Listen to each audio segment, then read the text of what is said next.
ئێرە ئەو ناوچەیە کە لە بێشکتاشی ئیستەمبوڵ بە عقارات ناسراوە. ئەو خانوانەی دەیبینن ئەم بینایانەی دیارن لە نیوەی دووەمی سەدەی 19 لەلایەن دەوڵەتی عوسمانیەوە دروستکراوە. ئامانجی دەوڵەت لە دروستکردنی ئەم ناوچەیە بۆ کۆکردنەوەی باج و داهات و کرێ دەگەڕێتەوە. واتە عقارات داهاتی باج لەم ناوچەیە کۆ دەکاتەوە هەر بە عقارات ناوبانگی دەرکردووە. کاتێک فێرگەی خێڵەکان لە 1892 لە ناوچەی عقارات کرایەوە، بە تایبەتی لەم بینایەدا وەک دەیبینن 4-5 ژوور بۆ قوتابیانی قوتابخانەکە تەرخان کرا. بۆ یەکەم جار لێرە قوتابخانەکە کرایەوە. نزیکەی ساڵ و نیوەی خوێندنی قوتابخانەکە لەم شوێنە بەردەوام بوو. بەڵام دوای تێپەڕبوونی ساڵ و نیوێک بەهۆی ئەوەی ژوورەکان شێدار بوون و قوتابیەکان نەخۆش دەکەوتن، بە ناچاری قوتابخانەکە لێرەوە بۆ ناوچەی کاباتاش دەگوازرێتەوە. ئەو بینایانەی دەبینن بیناکانی یەکەم قوتابخانە بوون، بەڵام سەرجەم بیناکان بۆ قوتابخانەکە تەرخان نەکرابوون، بەڵکو قوتابخانەکە تەنیا لە 4-5 ژووری ئەم بینایەدا بوو.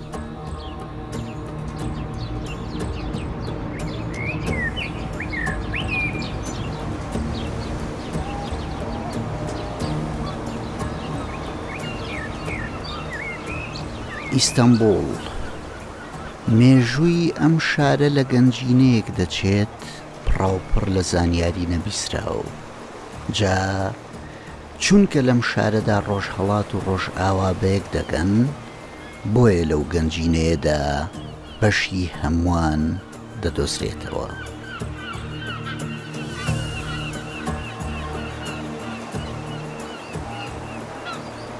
یەکێک لەو پەڕە سەرنجبەرانەی دیرۆکی ئەم شارە فێرگەی خێڵەکان یان عەشیرەت مەکتەبیە.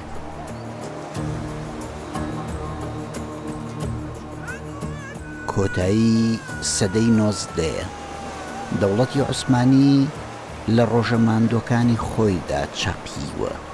ساڵی 1892 بە ئەمانجی گرێدانی پتە و وابەستەی خێڵە دوورە دەستەکان بە ناوەندەوە بە فەرمانی عەبدولحەمید سوڵتانی ئەو ڕۆژگاری دەوڵەتی عوسمانی عەشیرەت مەکتەبی دەکرێتەوە. عەشیرەت مەکتەبی فێرگەیەک بۆ کوڕی سەرۆک خێڵەکان بە ئامانجێکیش واوەتر لە پەروەردە و لە فێرکردن.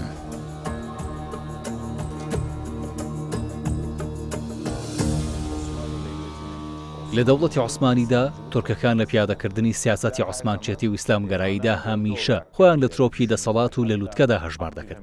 یەکێک لە سەرۆکوەزیرەکانی سوڵتان عەبدولحەمید واتە سەدری عەزەم دەڵێت ئێمەی تورک جەستەی ئەم ئیمپراتۆریەتەین، کورد، عەرەب و نەتەوەکانی دیکەش لە قوپۆپەکانن.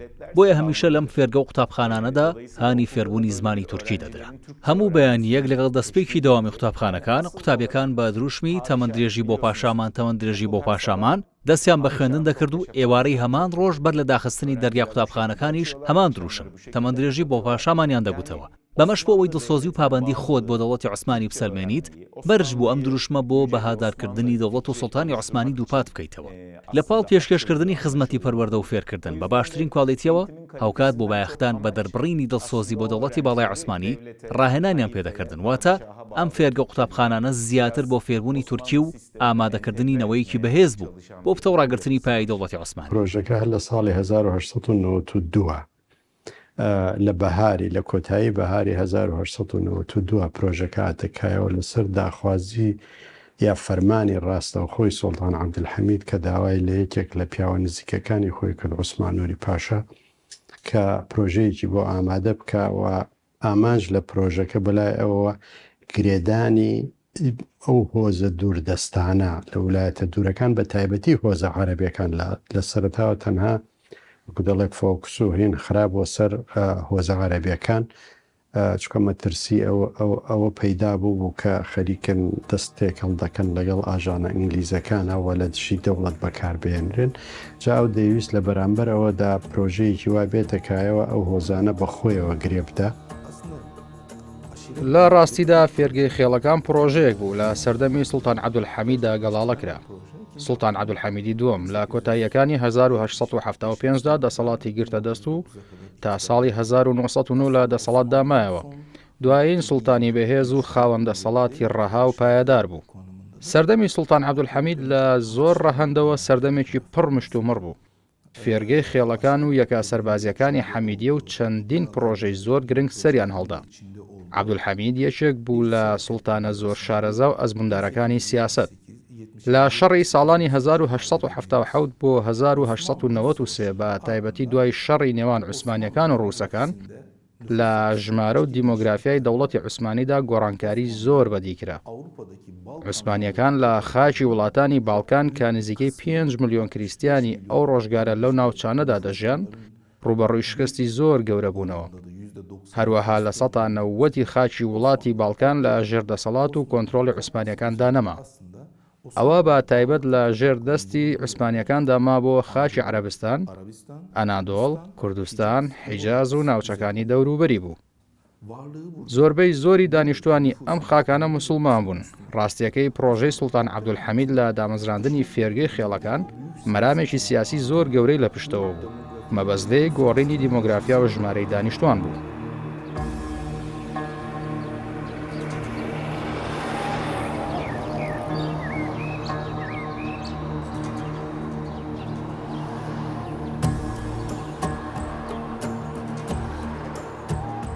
قۆناغێک هەیە لە دیرۆکی دەوڵەتی عوسمانیدا بە ناوی تەنزیمات، واتە چاکسازی، ریفۆرم لە جونگەکانی دەوڵەت و لە بەڕێوەبردنیدا. وەکو چەندین بەر هەموو هەنگاوی دیکەیەوە قۆناغا عەشیرەت مەکتەبی یەکێکە لە بەرهەمەکانی تەنزیمات. ڕاوێژکاران و پلاندانەرانی دەوڵەت پێیان وابووە دروستکردنی فێرگەیەک بۆ کوڕی خێڵە بەدەسەڵات و دوورە دەستەکان هۆکارێکە بۆ پتەوکردن و ڕاگرتنی ستونەکانی قەڵەمڕەوی دەسەڵات و دەوڵەتەکەیان.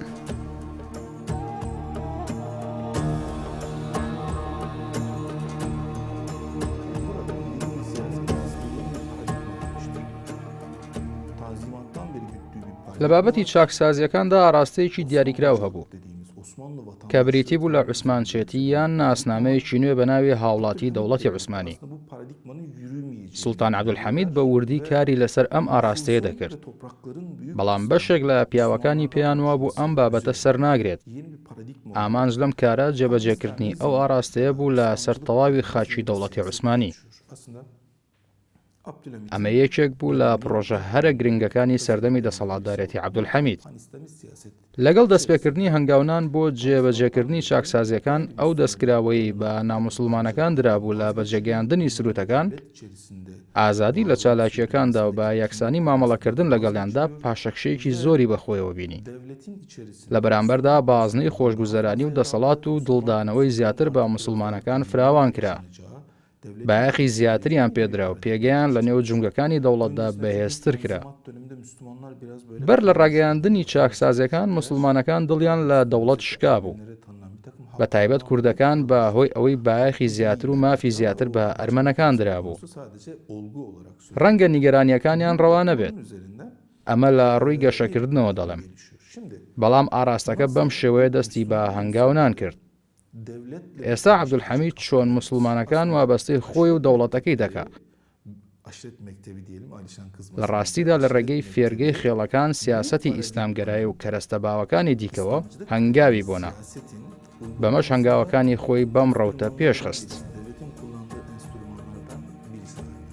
کۆمەڵی پرۆژە لە ئارادا بوون لە کۆتایی سەدەی هەژدەوە کاتێک دەوڵەتی عوسمانی هەستی بۆ کرد کە بەجێ ماوە لە ڕەوتی ڕووداوەکان بە تایبەتی بە بەراورد لەگەڵ ڕۆژئاوای ئەوروپایە، بە تایبەتی تریش لە هەندێک بواری سەرەکیدا بواری سەربازی، بواری خوێندن و فێرکردن و پەروەردە. لێرەوە کۆمەڵێ بیرۆکە و پرۆژە هاتنەکایەوە کە دەبێ ئەم دەوڵەتە هەوڵ بدا خۆی ڕزگار بکە لەو قەیرانەوە، خۆی لە نێوچوون ڕزگار بکە. لێرەوە کۆمەڵێک پرۆژە دەستی پێکرد بەوەی کە بەناوی ڕیفۆرم و چاکسازی و تەنزیمات و ئەمانە، بەڵام کێشەکە لەوەدا بوو کاربەدەستانی دەوڵات ئەوەندە ڕیفۆرمیان دەکرد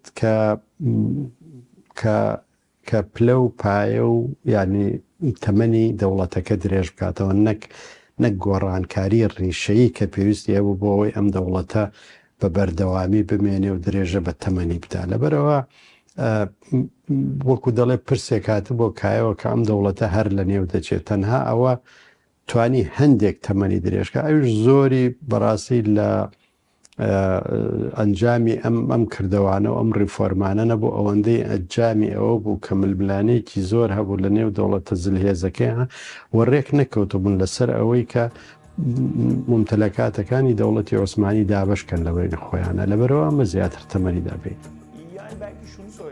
پێویستە پرسیار بکرێت کە فێرگەی خێڵەکان لەکوێوە سەرچاوی گرت. بۆچی دەوڵەتی عوسمانی دەستی بۆ ئەم کارە برد؟ پێویستە ئەم دیوەی ڕووداوەکەش شی بکەینەوە. سوڵتان عەبدولحەمیدی دووەم سوڵتانێکی سەرنجڕاکێش بوو. کاتێک جڵەوی دەسەڵاتی گرتە دەست لە شەڕی 1893دا کە لە ساڵی 1887 دەستی پێکرد و 6 ساڵی خایاند، دەوڵەتی عوسمانی دۆڕا و تووشی شکستی گەورە بوو. لەم شەڕەدا خەریک بوو تەواوی خاکی باڵکان لەدەست بدا و نزیکەی 5 ملیۆن دانیشتوانی کریسیانی لەدەستدا. جالەبەرەوە 170 بۆ 175 دانیشتوانی ئیمپراتۆریەتەکەی سوڵتان عەبدولحەمید لە موسڵمانەکان پێکدات. عەبدولحەمید بۆی دەردەکەوێت زۆربەی دانیشتوانی دەوڵەتەکەی موسڵمانن، خۆیشی خەلیفەیە، کەواتە لەسەر بنەمای ئیسلام و موسڵمان بوون دەبێت دەوڵەتەکە بەهێز بکەین و بە یەکگرتووی بهێڵینەوە.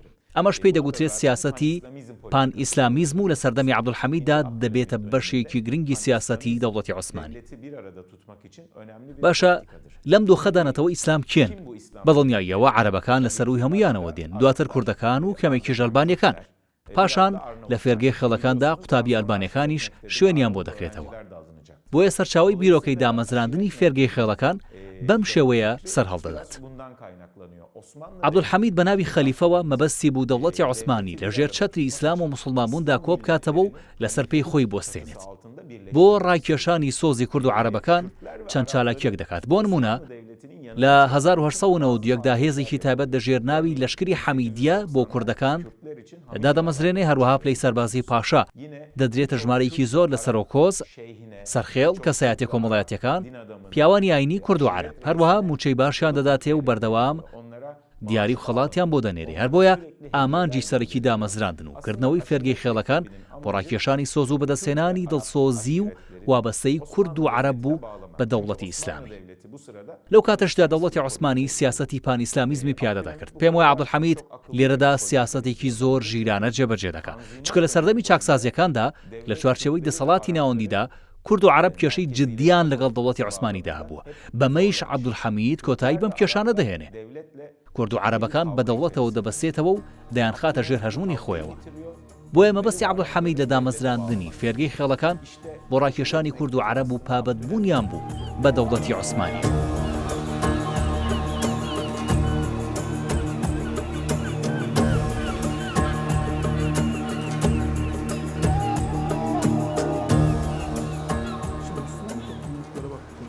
ئێستا لە دوایین سەردەمدا کامنەتەوە بە شێوەیەکی کارا دەبینرێ. کورد هەیە، عەرەب هەیە، وەک گەورەترین پێکهاتەی نەوتەوەی و ئەلبانیەکانیژن. ئەلبانیەکان بەهۆی ئەوەی زۆربەیان موسڵمان بوون لە وڵاتانی بەڵقاندا دوایین قەڵای عوسمانیەکان بوون. لێرەدا وەک باسمان کرد فێرگەی خێڵەکان کورد و عەرەب و ئەلبانیەکانیشی لە خۆ دەگرت، بە تایبەتی کوڕی خاوەن خێڵ و هۆزەکان و کەسایەتیە کۆمەڵایەتیەکانی عەرەب لە ئیستانبول پەروەردە دەکران و بەرنامەی تایبەتیان بۆ دانرا کە ئەمەش بابەتێکی جیاوازە و زۆر شت لە خۆ دەگرێت. من نامەوێت ئێستا بچمە نێو قوڵایی ئەم باسەوە. بەرحاڵ فێرگەکە لە ئیستانبول دادەمەزرێت و قوتابیەکان بۆ ئەوە دەگوازرێنەوە لە ڕووی تایبەتمەندی کۆمەڵکوژیەوە لە نێو کورد و عەرەب و بەشێک لە ئەلبانیەکانیش خێڵ و خێزانی کۆچەر و نیمچە کۆچەر هەن. ئەمە هۆکارێکی گرنگە. لە ڕاستیدا عوسمانیەکان دەوڵەتێکی نوێ دامەزرێنن، دەوڵەتێکی هاوچەرخ دادەمەزرێنن. لێرەدا پان ئیسلامیزم و تەنیا ئەوە نییە هزر و بیر و باوەڕەکانیان بڵاو بکەنەوە، بەڵکو دەیانویست لە ڕێگەی هیزرە نوێیەکەیانەوە دەوڵەتێکی نوێ دابمەزرێنن، واتە دەوڵەتێک دابمەزرێنن لە دەرەوەی بازنە و پەیکەری دەوڵەتی چاکسازیەکان. ڕاستە لەسەر بنەما و کۆلکەکانی چاکسازیەوە دەوڵەت پێدەگات و بەهێز دەبێت، بەڵام تایبەتمەندیەکانی ئەم دەوڵەتە هاوچەرخە لە دەوڵەتی دیکە جودایە. لێرەدا چی دەکەن؟ خێڵ و خێزانە کۆچەر و نیمچە کۆچەرەکانیش دەخەنە نێو بازنەی ئەم دەوڵەتە هاوچەرخەوە بۆ ئەوەی کەسیان لە دەرەوەی بازنەکە نەمێننەوە. بۆ ئەو کارەش پێویستە چی بکەن؟ دەست دەکەن بە پرۆسەی بە شارستانیکردن مافی نوێنەرایەتیکردن و بە ناوی شارستانی بوونیانەوە کاریان دەکرد بۆ ئەوەی لەو قاڵبە دەریان بهێنن کە تێدان لە ئارشیفی دەوڵەتی عوسمانیدا بۆمان دەردەکەوێت کە ڕێوشێنی زۆر توندیان گرتووەتە بەر و هەوڵەکان بۆ سەپاندنی بە شارستانی بوون چڕ دەکرانەوە.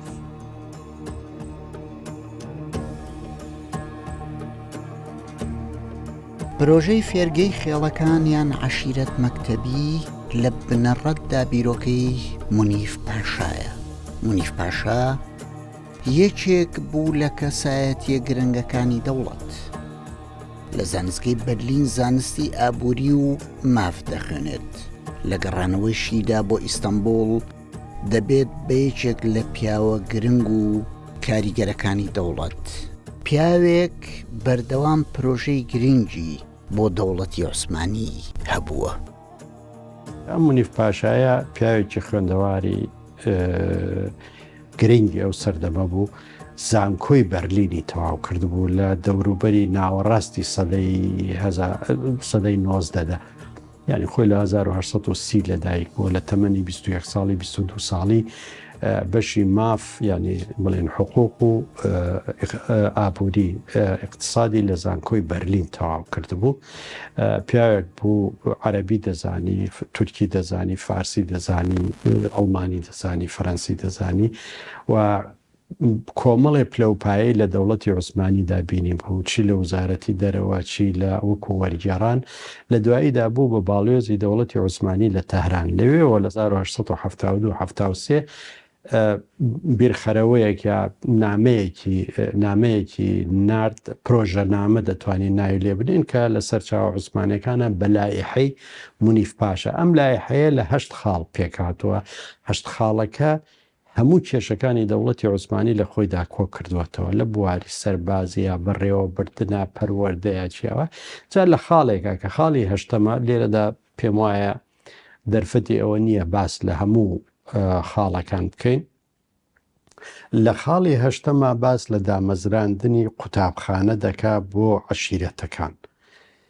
لەو کاتەدا بیرۆکەکەوا بوو کە لە ناوچەکانی خۆیاندا لە دەڤەرەکانی خۆیاندا مەکتەبیان بۆ دروست بکرێیا تەنانەت لەگەڵ عەشیرەتە کۆچەرەکانە قوتابخانەی سەفەری دروست بکرێت کە لەگەڵ یانە بڕوا بۆ ئەوەی فێری منداڵەکانیان فێری خوێندن و ئەوانە بکە و کۆمەڵی پرۆژە تەنانەت لەو کاتەیە ئەم پیاوە گرنگیەکەی لەوە شەوە دێ کە بۆ 2 جار وەزیری خوێندن بووە کە پێیان دەوت نەزارەتی مەعارف. جا لەو خاڵەدا دەڵێ لە جێگەی ئەوەی کە بیانیەکان بتوانن ئەو هۆزانە لە دژی ئێمە بەکاربێن بە تایبەتیش باسی عەرەب و کورد و تورکمان دەکا کە ئەم هۆزانە کە دەبێ قوتابخانەیان بۆ دروست بکرێەوە لە بەرامبەر دەوڵەتەکانە نەک تەنها وایان لێ بکرێت کە زیان نەگەێنن بە دەوڵەتی عوسمانی بەڵکو ببن گرێدراوی دەوڵەتی عوسمانی بنەوە بتوانن خزمەتی سیاسەتەکانی دەوڵەتی عوسمانی بکەن. بۆ پتەوکردنی دەسەڵات و هەروەها پاراستنی قەڵەمڕەوی خۆیان کاربەدەستانی دەوڵەتی عوسمانی هەوڵی بەردەوامیان داوە هەر لە سازکردنی سوپایەک بە ناوی ئاڵای حەمیدیەوە بگرە تاکوکردنەوەی عەشیرەت مەکتەبی. بەڵام چ پەیوەندیەک هەبووە لە نێوان ئەم دامەزراوە لە یەک جیاوازانەدا؟ دوای ئەم ڕێکەوتە دەبوو ئەم کەسانە لە نێو دەوڵەتی عوسمانیدا پلەپایان پێ بدرێ. بۆ نمونە چەندین کەسایەتی بەڕەچەڵک عەرەب پلەی سەدری ئەعزەمیان پێدرا. چۆن وابەستەی ئەمانە و دڵسۆزیان بۆ دەوڵەت بەدی بکرێت دەستیان کرد بە گرتنەبەری ڕێکارێک. بۆ نمونە سەرەتا ئەمانیان لە لیواکانی حەمیدیەدا دەمەزران. لیواکانی حەمیدیە لە ساڵی 1891 دامەزرا. دواتر دەیان ناردنە فێرگەی خێڵەکان.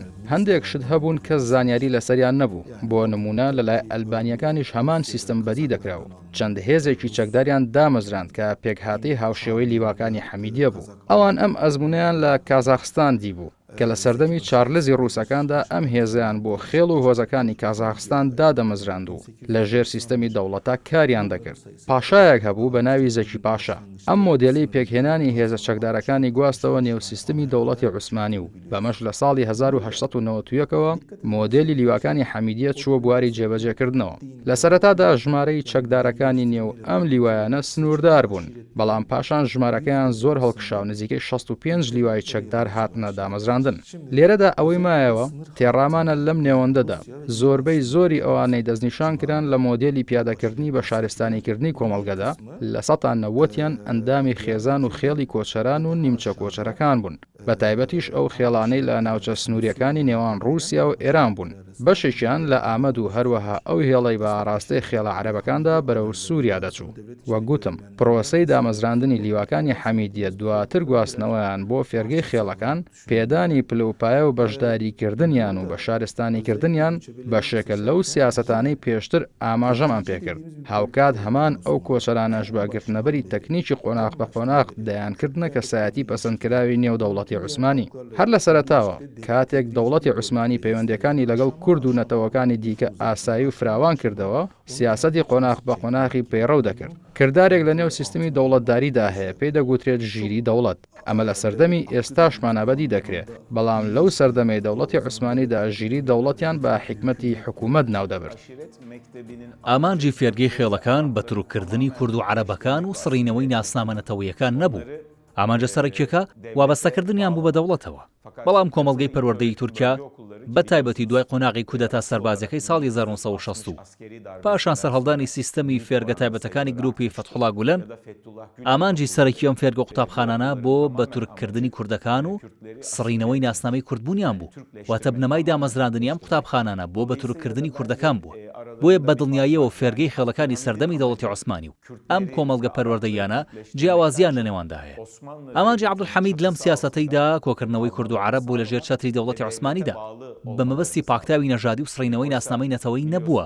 وەگەیوەش دەزانن کۆمەڵە پەروەردەیە ناوچەیەکانی دواتر هەر لە قۆناغی سەرەتاییەوە تا قۆناغەکانی دیکە تەنیا بۆ پاکتاوی نەژادی قوتابیەکان و بە تورککردنیان بوو. هەر بەمەیشەوە نەوەستان بەڵکو دەستیان کرد بە پێڕەوکردنی پرۆسەی بەشودانی کچە کوردەکان بە کوڕە تورکەکان. لەم ڕێگەیەوە کچە کوردەکانیان دەگواستەوە بۆ جیهانێکی جیاواز و کولتورێکی جیاواز و سیاسەتی پاکتاوی نەژادیان بە شێوەیەکی سیستەماتیک جێبەجێ دەکرد. ئەم قوتابخانەیە و ئاڵای حەمیدیە و کۆمەڵێ لەو شتانەی ترکە لە مێژووی ئێمەدا تاوەکو ئێستا بە شێوەیەکی باش ڕوون نەکراونەتەوە، لێک نەدراونەتەوە و بە تایبەتی دوای ئەوەی کارشیفی عوسمانی کراوەتەوە خەڵک دەتوانێت و ئێمە دەبێت سوپاسی کەسانی وەکو ئەم نووسرە بە ڕێزانە بکەین.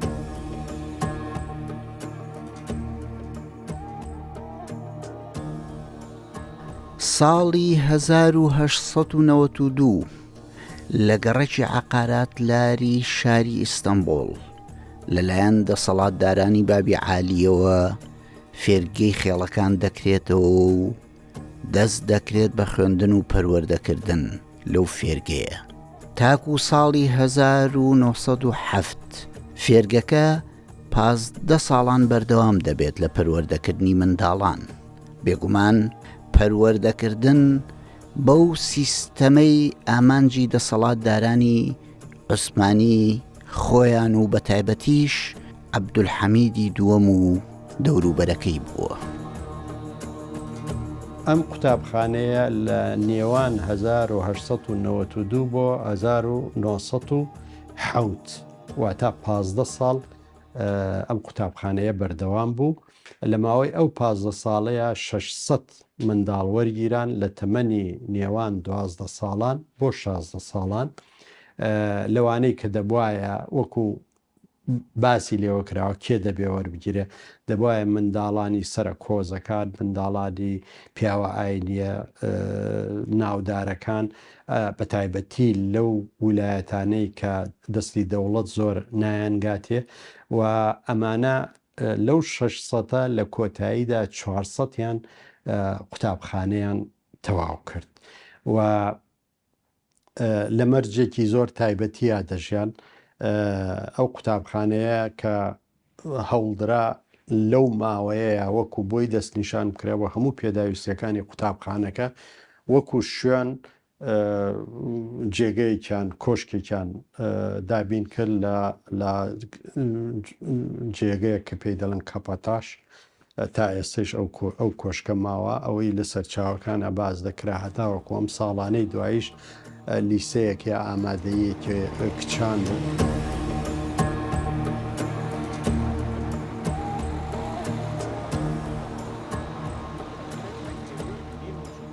فێرگەی خێڵەکان دوای ساڵ و نیوێک لە مانەوەیان لە بیناکانی عقارات کە بەهۆی شێداری ژوورەکانەوە قوتابیەکان نەخۆش دەکەوتن بۆیە دەستیان کرد بە دۆزینەوەی شوێنێکی دیکە.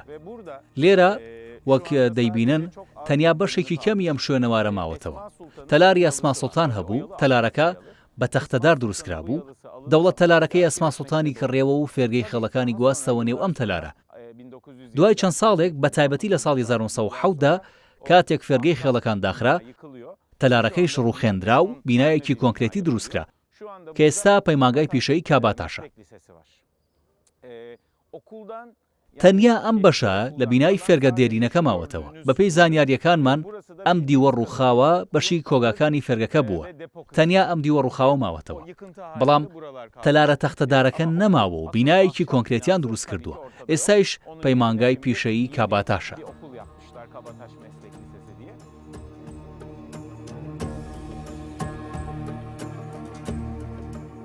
گرنگێکی زۆر دەدرا بە ئەو سیناریۆی دەرچوونیان. سوڵتان پەیامی تایبەتی بۆ دەناردن و هەموو ساڵێک کە دەردەچوون لە تاقیکردنەوەکان خەڵاتی تایبەتی پێیان دەدا. ئەوانەی کە قوتابخانەکەیان تەواو دەکرد پلەی فەخری شانازیان پێدەدرا وەکو یاوەری فەخری سوڵتان. لەبەرەوە باس و خواسەکانیان لە ڕۆژنامەکانە باز دەکرا. دەبایە 5 فەرزە پێکەوە هەموو نوێژ بکەن و ڕۆژی جومعە بچنە نوێژی جەماعەت کە مزگەوتیش هەر لەوێدا هەبوو.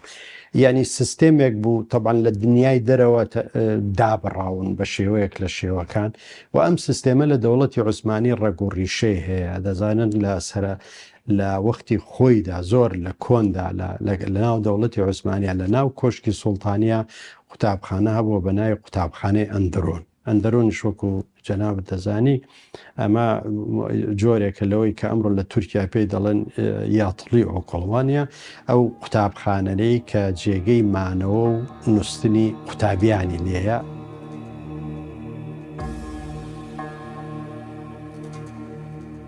پرسیارێک مرۆڤ لەو ڕۆژگارەدا لە لای دروست دەبێت.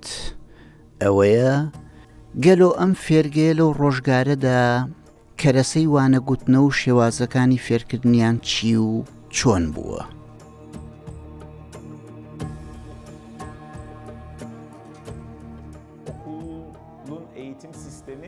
سیستەم و منهەرجی پەروەردە و فێرکردنی ئەم فێرگەیە کەمێک سەیر و سەمەرە بوو. نە قۆناغی ناوەندی بوو، نە دواناوەندی. خوێندنێکی 5 ساڵە هەبووە. دەتوانم بڵێم تێکەڵکێشێک بوو لە نێوان ناوەندی و دواناوەندیدا. سەرەتا پێم وابوو دواناوەندیە، بەڵام تێکەڵکێشێک بوو لە نێوان هەردووکیاندا. قوتابیانی تەمەن 12 بۆ 13 ساڵان دەهێنران و دەخرانە بەر سیستەمی پەروەردە و فێرکردن. سیستەمی خوێندنەکەیش سەیر بوو. زمانی فەڕەنسی، عەرەبی، فێربوونی قورئانی پیرۆز و بابەتەکانی دیکەشی لە سیستەمەکەدا هەبوون. هەروەها دەرچوانی ئەم فێرگەیە بەهۆی ئەوەی سەرەتا لە لیواکانی حەمیدیەوە هاتوونەتە بەرخوێندن، دوای دەرچوونیان بەشێکی تایبەتیان لە کۆلێژی سەربازی کردەوە، دوای 2 ساڵ خوێندن لە کۆلێژی سەربازی بە پلەی نەقیب دەردەچوون. بەمەی شوکو ئەفسەر فەرماندەی سەربازی دەگەڕانەوە بۆ لیواکانی. لەبارەی قوتابی عەرەبەکانەوە زۆربیان لە قوتابخانەی موڵکیە 2 ساڵیان دەخوێند، دوای دەرچوونیان لە ناوچە عەرەبیەکاندا بە قایمقام و بەڕێوەبەری فەرمانگەکان دادەمەزران. بۆیە بەڕای من سیستەمی فێرگەکە ئاڵۆز و سەیر و سەمەرە بوو. هەروەها تێبینیم کردووە کۆڵەتی خوێندن لە ئاستی پێویستدا نەبووە.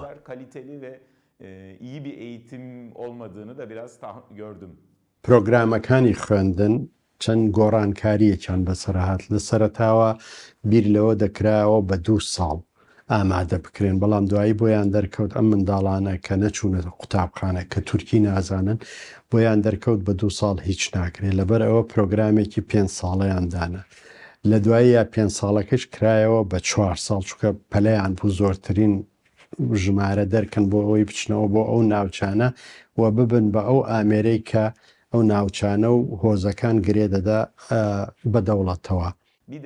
وەک دەزانرێت لەو سەردەمەی سەرهەڵدانی فێرگەکاندا دەوڵەتی عوسمانی لە ڕووی ئابوووریەوە لە خراپترین دۆخیدا بوو. دەوڵەتەکە مایەپوچ بوو. دیوانی قەرزیان بۆ بەڕێوەبردننی کاروباری قەرزەکان دامەزراند بوو کە دەسەڵاتێکی زۆریان پێدا بوو. ئەم دیوانە دەستی بەسەر سەداسی کۆی داهاتەکانی دەوڵەت داگرت بوو. بۆیە تەرخانکردنی بودجە بۆ فێرگەکان کارێکی ئاسان نەبوو. بەرپرسانی دیوانەکە ڕەتیان دەکردەوە پارە و بودجە بۆ ئەم فێرگانە دابین بکرێت. بەڵام بەهۆی ئەوەی سوڵتان عەبدولحەمید بایەخێکی تایبەتی بە خێڵەکانی کوردەدا هەوڵەکانی شڕ کردەوە بۆ ئەوەی کوردەکان لە خۆی نزیک بکاتەوە و دڵسۆزی دەوڵەت بن. بایەخی بە فێرگەکە دەدا و بڕیاری دەرکرد قوتابیانی کورد لەم فێرگەیەدا وەربگیرن. بەڵام دەبێ ئاماژە بەوەیش بکەم کە هەمیشە ژمارەی قوتابیانی کورد بەراورد بە قوتابیانی نەتەوەکانی دیکە کەمتر بوو. ئەم زانیاریە بۆ من مای تێڕەمان بوو چکە پێم وابوو ئەم فێرگانە بۆ ڕاکێشانی سۆزی کورد کراونەتەوە کەچی پێشەوە دەزانین پێش ئەو ینی پێش قوتابخانەی هاوچەرخ کە لە دەوڵەتی عوسمانی هاتەکایەوە مەسلەی خوێندن و پەروەردە درابوو بەدەست مەدرسەکانەوە بەدەست قوتابخانە ئاینیەکانەوە نەک تەنها هی موسڵمانەکان کە لە مزگەوتەکان و لە سۆفتەخانەکان و لە سیستەمی فەقیایەتیە بەڕێوە دەبرا بەڵکو بە نسبەت ئاینەکانی تریشەوە چی جووەکان چی کریسیانەکان کلیسە و سینەگەوەکانی خۆیان بەرپرسیار بن لە پەروەردەکردن و فێرکردنی منداڵان. بەڵام ئەم سیستێمەی کاتە کایەوە دەبواە هەم لایەنە ئاینیەکە کە دەوڵەت گرنگی تایبەتی پێدەدا لەبەرەوە مەسەلەی تەجویدی قورئان و فقه و چی و ئەوانە هەمووی دەخوێنرا دەرسە ئاینیەکان دەخوێنرا لە پاڵ ئەوەشە کۆمەڵێ دەرسی تر کە پەیوەندی بە ژماردن یا حیسابەوە ماتیماتیکەوە هەبوو بە جوگرافیاوە هەبووە بە مێژووە هەبوو لە مێژووە گرنگێکی زۆر تایبەتی بە مێژووی ئیسلام دەدرا گرنگێکی تایبەتی بە مێژووی سوڵتانە سەرکەوتووەکان دەدرا.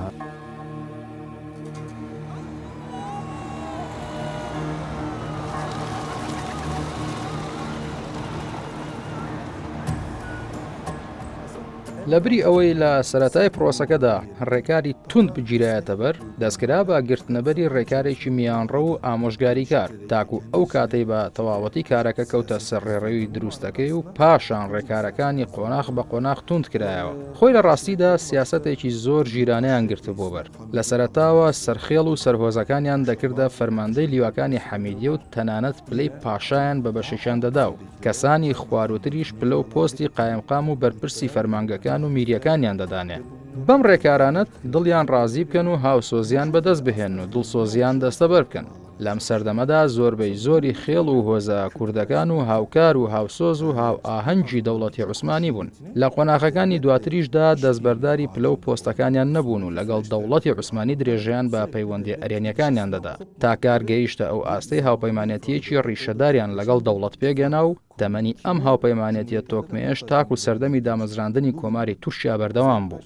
ئێستاش ئەو خێڵ و هۆزە کوردانی کە لە ناوچەکانیان ئەرچی گوندپارێزیان لە ئەستۆیە درێژە پێدەری ئەو هاوپەیمانەتیە تۆکمەی سەردەمی دەوڵەتی عوسمانی و بۆیە دەبێت ئاماژە بۆ ئەم ڕایاڵەت دیرۆکیە بکرێت هەر لە هۆزی پینیانی جەوە بگرێت تا دەگاتە هۆزەکانی ئەرتوشی و زرچیەکان و حەیدەریەکان. چەندین خێڵ و هۆزی دیکەش هەر هەبوون و تاکو ئێستاش بەردەوامن. هەر بۆیە زۆربەی قوتابیە کوردە دەستە بژێرانی لە فێرگەی خێڵەکان دەردەچوون خەون و خەیاڵیان کارکردن و خزمەتکردن بووە لە ژێر چەتری ناوەندیەتی دەوڵەتی عوسمانیدا. بۆ نمونە دەسەبژێرانی کوردوەکو و جبرانلی خالید و یوسف زیا و حەسەن حەیدەرانی کە هەمویان دەرچوی ئەم فێرگەیە بوون خاوەن هەمان بیرۆکە بوون. ئیدی لێرەوە بۆمان دەردەکەوێت کە فێرگەکە ئامانجەکانی خۆی پێکاوە. تێڕوانینێکە بوو گویا بەشێکی زۆری دەرچوانی ئەم فێرگەیە کە سایەتی نەتەوەپەرستی کورد یان نەتەوەپەرستی عەرەبیان لێ دەرچوو. بەڵام من پێچەوانەی ئەمە بیر دەکەمەوە. لە سەرەتادا منیش لەگەڵ ئەم تێڕوانی نەدابوو بەڵام دواتر لە توێژینەوەکان و لێکۆڵینەوەکانماندا بە تایبەتی کاتێ بە دواداچوونی زۆرم بۆ ژیانی ئەو کەسایەتیە دەستە بژێرانە کرد بۆم دەرکەوت دوان نییە. ئەم کەسایەتیانە تاوکو ڕێکەوتنامەی مۆندرۆس لە ساڵی 1970 واتە تاکو ڕوخانی تەواوی دەوڵەتی عوسمانی هیچ کات بیریان لەوە نەکردەوە بەشێک بن لە پارچەکردنی دەوڵەتی عوسمانی. سەرنجام بەڵێ ئەم کەسایەتیانە بایەخیان بە هەسینەتەوە خوازی و کوردایەتی و عەرەببوون دەدا، بەڵام تێڕوانینی کوردایەتی و عەرەبچێتیشان هەر لە ژێر چەتری یاخود چوارچەوەی دەوڵەتی عوسمانیدا بوو. نەتەوەپەرستی و کارکردن بۆ خەبات و تێکۆشانی نەتەوەی ئەم کورد و عەرەبانە دوای 1970 دەستی پێکرد. بۆیە پێداگری لەوە دەکەم کە ئەم فێرگەیە ئامانجەکەی خۆی پێکاو کورد و عەرەبی دڵسۆز و پەیوەست و هاوسۆزی سوڵتان عەبدولحەمید و دەوڵەتی عوسمانی پێگەیاند. گرنگێکی زۆر تایبەتی بە زمانی تورکی دەدرا، بە تایبەتی ئێمە ئەگەرەوە بزانین ئەو منداڵانە تورکیان نەدەزانی و دەبواە لە ماوەی 4-5 ساڵاوە ئامادە بکرێن ئیدی بە تورکی بتوانن کاروباری دەوڵەت بەڕێوە بن و ئەوانشی کە دەیانەوێ درێژە بە خوێندن بدەن بتوانن بچن قوتابخانە باڵاکان کە وەکو بڵێن زانکۆی ئەم ڕۆوا بوو، چی قوتابخانە سەربازیەکان و چی قوتابخانە مڵکیەکان مەدەنیەکان کە لەو سەردەمەیە هەبوو. زمانی تورکی وەکوتم گرنگێکی زۆر تایبەتی پێدرا، چی وەکو خۆشنووسی، چی وەکو ڕێنووس، چی وەکو ڕێزمان و هەموو ئەو بەشەکانی تری. هەروەها زمانی عەرەبی دەخوێنرا، زمانی فارسی بۆ 2 ساڵ دەخوێنرا، زمانی فەرەنسی بۆ 3 ساڵ دەخوێنرا.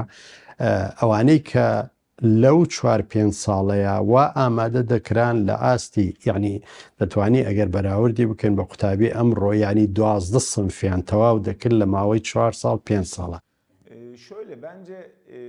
پێم وایە ناتوانین بەم شێوەیە لێکشاندنی بۆ بکەین، چونکە ئامانجی سەرەکی فێرگەی خێڵەکان هیچ کات بە تورککردنی کورد و عەرەب نەبووە. ئامانجەکە ئەوە بوو ئەم کەسانە سەر بە دەوڵەت بن. بەڵام کۆمەڵگەی پەروەردە و فێرکردنی ناوچەی کە دوای قۆناغی کودەتا سەربازەکەی ساڵی 1960 ژمارەیان بە شێوەیەکی زۆر خێرا ڕووی لە زیادبوون کرد. دواتریش فێرگە و قوتابخانەکانی گروپی فەتحوڵا گولەن سەریان هەڵدا. ئامانجی سەرەکیان بە تورککردنی کوردەکان و سڕینەوەی نەژادی کورد بوو، تەنیا سیاسەتی بە تورککردنیان پێڕەو دەکرد. بۆیە پێم وایە جیاوازی لە نێوانیاندا هەیە.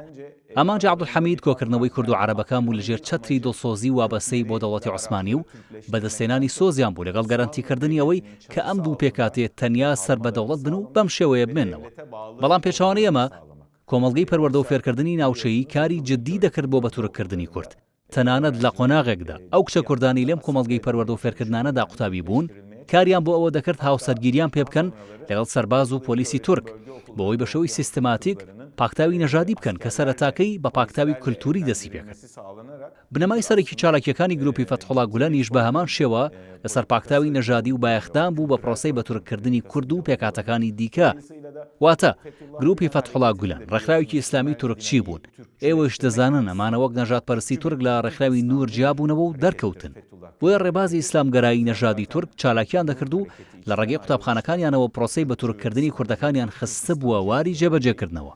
بۆیە ناتوانم لێکچوونێک لە نێوان فێرگەی خێڵەکان و کۆمەڵگەی پەروەردە و فێرکردن لەگەڵ قوتابخانەکانی گولەنیەکاندا بکەم، چکە ئامانجیان جیاواز بوو.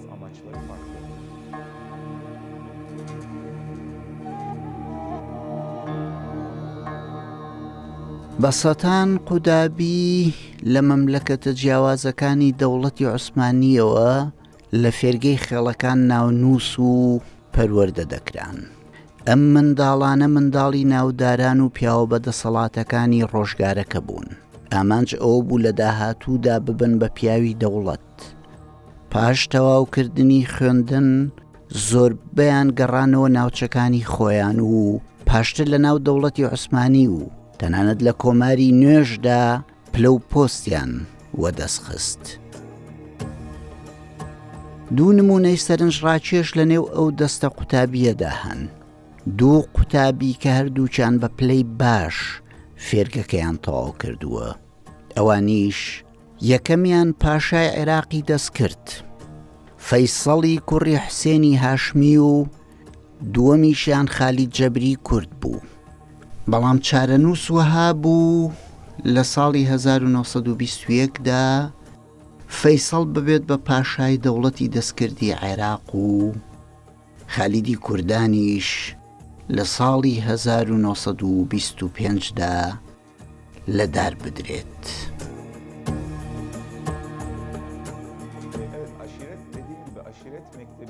بەڵێ وەک باسم کرد دەرچوانی فێرگەی خێڵەکان تەنیا نەدەبوون بە دەرچوی ئەم فێرگەیە، بەڵکو لە کۆلێژەکانی سەربازی و مولکیەدا درێژیان بە خوێندن دەدا. دوای دەرچوونیان بەسەر ناوچەکاندا دابەش دەکران و پلە و پۆستیان پێدەدرا.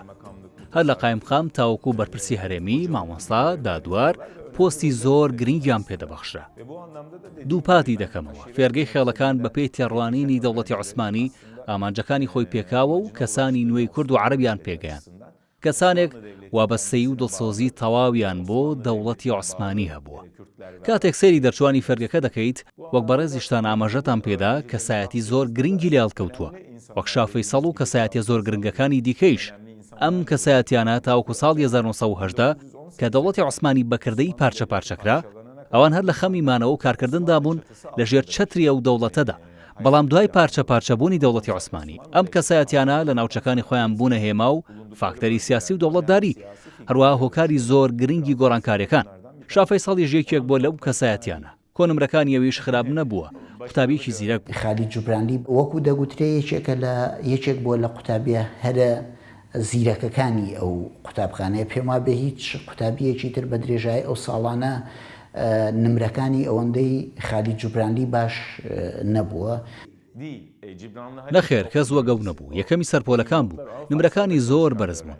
فەیسەڵیش زیرەک بوو. ئەو ئامانجەی کە سوڵتان بۆی دانابوون کە وەکو ئامێرێکی سیاسی بەکاریان بێنێ و ئەو منداڵانە کە دەگەڕێنەوە ناوچەکانی خۆیان و کاتێک باوکو بڵێ سەرکۆزەکان دەمرن، ئەمانە دەبن بە سەرکۆز، ئەو کاتە دەبن بە سەرکۆزێک کە لە هەمان کاتە فەرمانبەرە لە لای سوڵتان، واتە قەرزاری سوڵتانە، نەکو سەرکۆزێک کە سربەخۆیە، سەرکەشە، گوێ بە کەس نادا و ئەگەر ببێ بە پیاوی ئاینیش بە هەمان شێوا بێ. بەڵام لەگەڵ هەموو ئەو هەوڵانەدا دەبینین قوتابخانەکە بوو بە ناوەندێک کە کۆمەڵی خەڵکی تێدا هەڵکەوت کە لە دواییدا بەزێکیان دەبن بە ڕابەری بزوتنەوەی ڕزگاری خواست، چ لە لای عەرەب چ لە لای کورد. لە لای عەرەب نمونەی مەلک فەیسەڵمان هەیە، کوڕی شەریفی مەککە، کە لە دواییدا دەبێ بە پاشای عێراق، و لە لای کوردش خالید جەبریمان هەیە، خالید جبرانلی، کە لە سەرهەڵدانی شێخ سەعیدی پیرانە و لە بزوتنەوەی کوردی لە دوای شەڕی یەکەمی جیهانیدا ڕۆڵێکی زۆر گەورە دەبینێت، تەنانەت ژیانی خۆی لەو پێناوەدا پەخش دەکات. یەکێک لە ئامانجە هەرە گرنگ و هەستیارەکانی ئەم فێرگەیە ئەوە بوو دوای دەرچوونی قوتابیەکان و پێگەیشتنیان دەگەڕێنەوە ناوچەکانیان و نێو هۆزەکانیان و کاتێک دەبنە سەرۆکی هۆزەکانیان، کەسانی ناوخێڵ و هۆزەکانیان بە شێوەیە ڕێکدەخن کە لەگەڵ سیستمی فەرمانڕەوایی دەوڵەتدا گونجاو بێ. هەروەها سیاست و یاسا و ڕێسای دەوڵەت بە سەر ناوچەکانیان و هۆزەکانیاندا جێبەجێ دەکەن. ئیدی بەم لۆژیکە ئەو کەسانە پێدەکەن. زۆر شتم باس کرد. هەندێکیان تێکەڵ دەکەم. دەمیز ئاماژە بە سەردەمی داخستنی فێرگەکان بکەم. لە یادم کرد چ ساڵێ بوو، 1944 بوو.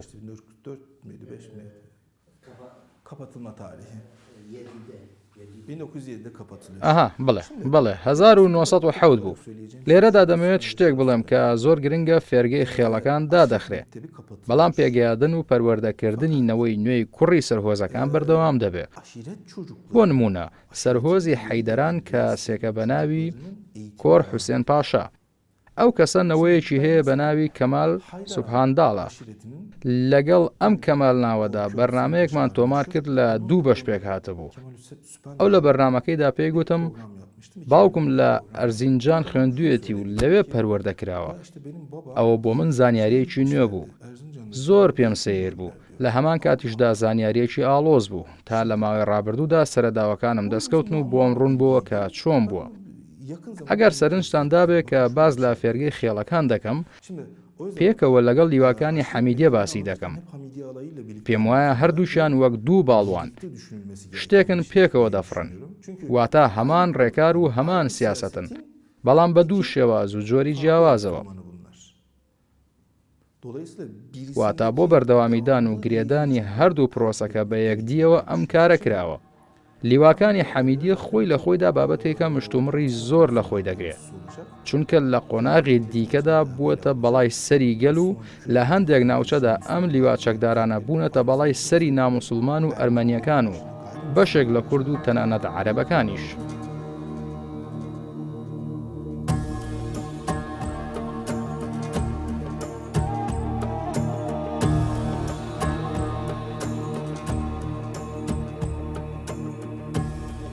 پاش 15 ساڵ لە تەمەنی ئەم فێرگەیە ساڵی 1970 کاربەدەستانی ئەستەمبوڵ فێرگەکە دادەخەن. عەلیشان ئاکپنار کە ماستەرنامەی سەبارەت بە فێرگەی خێڵەکان نووسیوە و وەکو پەرتووجیش چاپی کردووە دەربارەی داخستنی عەشیرەت مەکتەبی دەڵێت ئەگەر پرسیار لەبارەی هۆکاری داخستنی فێرگەی خێڵەکانەوە بکەی پێم وایە دوو هۆکاری هەبووە. یەکەمیان تێشووی زۆری بووە چونکە قوتابیەکان کوڕی سەرخێڵ و سەرهۆزەکان بوون و بایەخی زۆریان پێدراوە.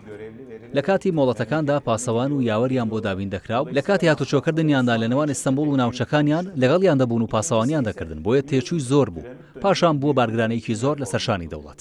هۆکاری دووەمیش وەک دەزانن لە سەردەمی عەبدولحەمیددا چاکسازیکی زۆر مەزنی پەروەردە و فێرکردن ڕوویدا. قوتابخانەیەکی زۆر لە ناوچە کوردیەکان و ناوچە عەرەبیەکان کرایەوە.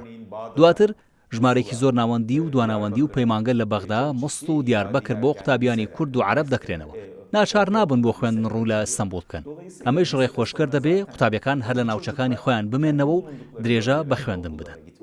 دوای ئەم قۆناغە دەوڵەت درک بەوە دەکات ئیدی فێرگەی خێڵەکان بۆتە بارگرانێکی زۆر بۆی و بەجددی بیر لە ڕێکارێک دەکەنەوە تاکو ئەم فێرگەیە دابخەن، چکە لە زۆربەی بەشەکانی وڵاتدا قوتابخانە کراونەتەوە. سەدان قوتابخانەی سەردەمیانە و پێشکەوتوو کرانەوە کە زۆر بەشیان دواناوەندی بوون و فێرگەی خێڵەکانیش لە ئیستەمبوڵ بەکردەوە ببوو بە بارگرانێکی وەڕسکار بۆ دەوڵەت کە تێچووی زۆری هەبوو. چاکسازی نوێژ بیانوویەکی زۆر باش بوو بۆ داخستنی فێرگەکە. لەبارەی هۆکارەکانی داخستنی فێرگەکەەوە بەڵگەی زۆر بخوێنێتەوە. بۆ نمونە لە دەستپێکی خوێندنی ساڵی نوێدا قوتابیەکان بەردەوام ناڕزایەتیان دەربڕیوە. جارێکیان بەهۆی جووبەرگەکانیانەوە ناڕازی بوو. شوێن و بینای فێرگەکەیان بەدڵ نەبووە. ڕخنەیان لە خواردنەکان گرتووە. سکاڵایان لە دژی چەند مامۆستایە کردووە و بەردەوام لە دۆخی ناڕزایەتی دەربڕیندا بوون. تەنانەت جارێکیان دۆخەکە بەڕادەیەک لە دەست دەرچووە کە بۆتە شەڕی نێوان قوتابیانی کورد و عەرەب. دەستەی مامۆستایان نەیانتوانیوە چارەسەری بکەن و هێزی دەوڵەتیان بان کردووە. ئەوانیش لە قوتابیەکان دەدەن و ئازاریان دەدەن. قوتابیەکانیش بە ناچاری دەرگا و پەنجەرەی فێرگەکەیان شکاندووە. ڕێپەوانێکی قەرەباڵخی ناڕزایەتیان تا بەردەم کۆشتی سوڵتان کردووە. عەبدولحەمیدیش دۆخەکە دەقۆزێتەوە، بەڵێنی چارەسەرکردنیان دەداتێ، هەمووان دەگەڕێنێتەوە ناوچەکانیان و چاکسازیەکە فراوانتر دەکات. ئیدی دەوڵەتی عوسمانی لە ساڵی 1970دا دەگاتە بڕوایەکی تەواو کە ئیدی ئەم فێرگەیە ماوەی بەسەر چووە. پێویست بەکردنەوە و بەردەوامبوونی ناکات و بڕیاری کۆتایی دەدات دابخرێت.